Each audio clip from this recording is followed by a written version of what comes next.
दोस्तों, हर किसी के जीवन में समय जो होता है वो अच्छा और ख़राब आता है। यानी जो भी स्टूडेंट हो, कोई भी इंसान, ठीक है, अपने जीवन में दो चीज़ हमेशा फेस किया है। एक है वो ख़राब दौर से कभी गुजरा है और कभी अच्छे दौर से भी गुजरता है। तो समय जो होता है ना दोस्तों, वो दुनिया के सबसे ताकतवर अगर कोई चीज़ है तो वो है आपका समय। समय से आज तक कोई जीत ही नहीं सका है। स्वयं भगवान भी समय के सामने हार गया है। इसीलिए समय अगर आपके विपरीत चल रहा हो तो वैसे स्थिति में समय के साथ कभी लड़ने की कोशिश मत करिए, क्योंकि समय के साथ आज तक जो भी लड़ा है दोस्तों वो हार ही गया है। इसीलिए विपरीत समय है तो एकमात्र उपाय यही है कि उस समय को गुजर जाने दीजिए। ठीक है, समय खराब विपरीत समय के आगे झुक जाना ही बुद्धिमानी होता है। क्योंकि आप देखे होंगे कि जब नदी में बहुत ज़्यादा बाढ़ आता है दोस्तों, तो वैसे स्थिति में देखिएगा जो पेड़ अकड़ के रहता है ना, उसको पानी बहा के तोड़ के चला जाता है, और जो पेड़ झुकने आता है जिसको, वही फिर पानी का बहाव जैसे ही घटता है नदी का बांध, वो फिर खड़ा हो जाता है। इसीलिए ज़्यादा अकड़ मत करिएगा, यानी बहुत ज़्यादा अकड़ नहीं। जब समय आपके अगेंस्ट चल रहा है, विपरीत चल रहा है, वैसे स्थिति में झुक जाना ही बुद्धिमानी होता है। झुक जाइए, आप दोबारा से फिर खड़े हो जाएंगे। दोस्तों, एक बात याद रखिएगा, हर स्टूडेंट अपने जीवन में जब वो किसी भी कॉम्पिटिटिव एग्ज़ाम की तैयारी करता है तो उसको बहुत स्ट्रगल करता है। जो ऑनेस्टली तैयारी करते हैं वैसे स्टूडेंट बहुत स्ट्रगल करते हैं।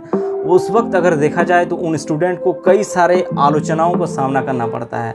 लोग घमंडी कहते हैं, पागल कहते हैं, लेकिन याद रखिएगा दोस्तों, ये जो शब्द है आलोचना, घमंडी, पागल, ये जब आपके होने लगे, यानी आपका आलोचना जब होने लगे, आपको लोग घमंडी कहने लगे, आपको लोग पागल कहने लगे, याद रखिएगा यानी आप अब सफल होने जा रहे हैं। ठीक है, ये एक तरह से दिशा सूचक शब्द होते हैं।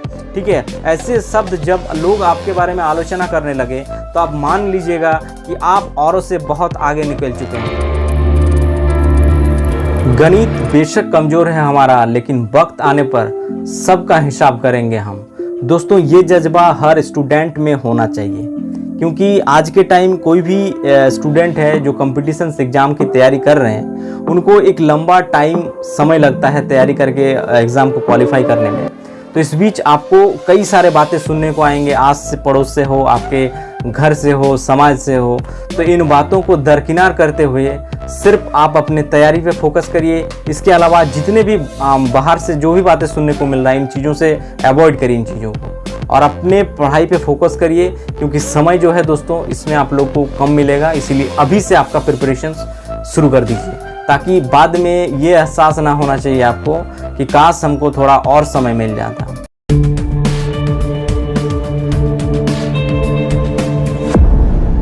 तो आज एक एजुकेटर जो आपको सजेस्ट कर रहा है उसका सिर्फ अनुभव को लीजिए, तरीका मत अपनाइए। ठीक है, क्योंकि हर किसी का तरीका अपना अपना होता है। उसका बस एक्सपीरियंस जो है, अनुभव को आप लीजिए और उस अनुभव का फ़ायदा उठाने की कोशिश करिए। इससे ज़्यादा कुछ नहीं है। बाकी तरीका, स्ट्रैटेजी आपको कैसे क्या करना है ये आपको अपना ही फॉलो करिए। दूसरों का स्ट्रैटेजी को आप फॉलो करके कभी सफल नहीं हो सकते। इसीलिए ज़्यादा ज़रूरी है कि अपना एक स्ट्रैटेजी बनाइए और उसी को फॉलो करिए।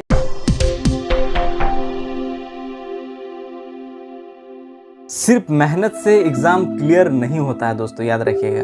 पता चला आप पढ़ तो रहे हैं, 12 घंटा 14 घंटा पढ़े जा रहे हैं, लेकिन आपका एग्ज़ाम क्लियर नहीं होता है। आप जिस भी एग्ज़ाम की तैयारी कर रहे हैं दोस्तों, दो चीज़ हर स्टूडेंट में होना चाहिए, तभी आप एग्ज़ाम क्रैक कर सकते हैं। नंबर 1 जो है दोस्तों वो है आपका मेहनत, और दूसरा है आपका स्ट्रैटेजी। ठीक है, कुछ लोग मेहनत बहुत ज़्यादा करते हैं, 14 से 15 घंटा पढ़ लेते हैं, लेकिन एग्ज़ाम क्रैक नहीं होता है। आप देखे होंगे कुछ लोग के पास बहुत कम समय में बहुत अच्छा तैयारी कर लेते हैं। पता चला एग्ज़ाम से 1 महीना पहले पढ़ता है और एग्ज़ाम को क्रैक कर जाते हैं। क्योंकि उन लोग का एक सटीक स्ट्रैटेजी तैयार रहता है, और उसी स्ट्रैटेजी पे वो लोग काम करते हैं और सफल हो जाते हैं। ज़िंदगी में कभी कभी हारना भी बहुत ज़रूरी है दोस्तों, क्योंकि हार से आपको ये पता चल जाता है कि दुनिया क्या है। ठीक है, और जो लोग हमेशा से जीतते हैं वो लोग समझ ही नहीं पाते हैं कि आखिर क्या क्या सामना भी करना पड़ता है हारने के बाद। दोस्तों, अगर देखा जाए तो हर कोई अपने जीवन में हार और जीत, ये दो चीज़ों का सामना करता ही है।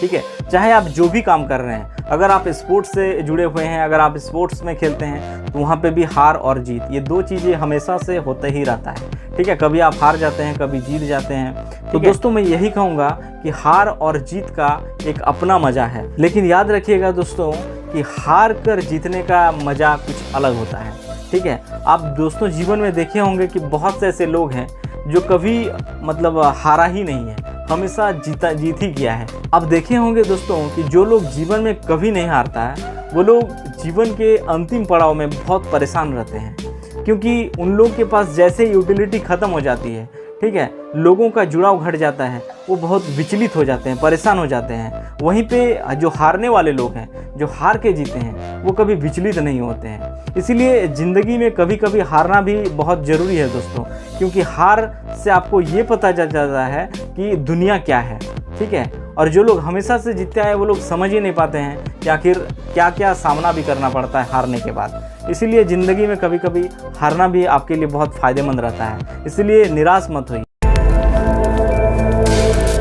पहले ऐसे होता था कि लोग बहुत ज़्यादा हार्डवर्क करते थे, मेहनत करते थे और सफल हो जाते थे अपने मेहनत के दम पर, यानी रात दिन पढ़ते थे, किताब खोल के रट जाते थे एक तरह से, और एग्जामिनेशंस देते थे और क्वालिफाई कर जाते थे। लेकिन मैं बता दे रहा हूँ, अब वैसा नहीं होने वाला, यानी आपका हार्डवर्क से कहीं ज़्यादा मायने रहेगा स्मार्ट वर्क, तभी आप क्वालिफाई कर पाएंगे। पहला बात इसको ध्यान में रख लीजिए, क्योंकि याद रखिएगा दोस्तों कि रेस हमेशा घोड़ा जीतता है, गधा कभी रेस नहीं जीतता है, याद रखिएगा। क्योंकि गधा मेहनत बहुत ज़्यादा करता है घोड़े से, लेकिन रेस हमेशा घोड़ा ही जीतता है। इसीलिए मेहनत आप गधा जैसा करिए, लेकिन आपका जो तकनीक होगा वो आपका घोड़ा जैसा होना चाहिए, तभी आप फाइनली जीत पाएंगे, यानी आप एग्ज़ाम को क्रैक कर पाएंगे।